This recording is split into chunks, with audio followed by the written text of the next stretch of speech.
Tompoko lahy sy tompoko vavy. Ity taona roapolo sy roa arivo ity dia natokana OMS ho taona iraisam-pirenena ho an'ny rasazy sy ny infirmiera. Madagasikara dia mifily andro androany 1 Mey roapolo sy roa arivo ho fanokafana ofisialy ny fankalazana izany. Ny lohahevitsy ny filintsika dia hoe rasazy sy ny infirmiera manana andraikitra lehibe amin'ny fagnomeza tolotra ara-pahasalamana ho an'ny daholobe. Fa haitsika iaby fa eto Madagasikara na an-tanan-dehibe na ambanivohitsy ny rasazy sy ny infirmiera dia mariny vahoaky amin'ny raha maro. Tsy volaniko eto iaby raha ataondreo rasazy sy ny infirmiera reo.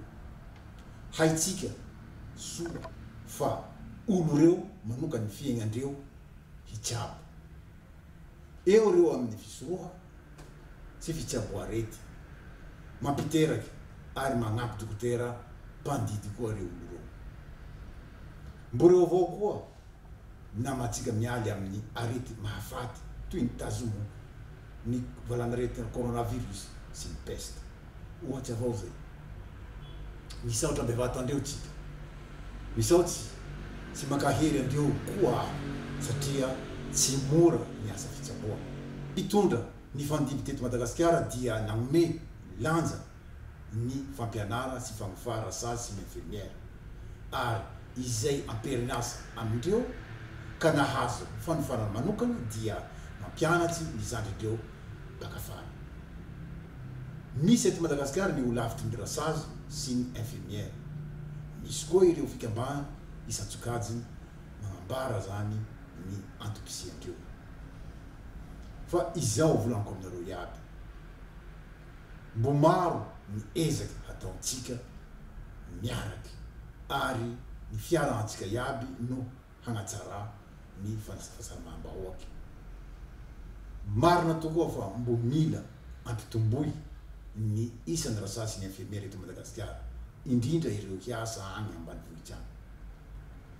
Raha sarotsy tokoa ny asa fitsaboa zao ka mila ezaky hagnatsara ny fampianara sy fagnofa ary indrindra ny toerana iasan'izy ireo sy ipetrahandreo. Adidy masina ho an'ny tanindrazana fitsaboa.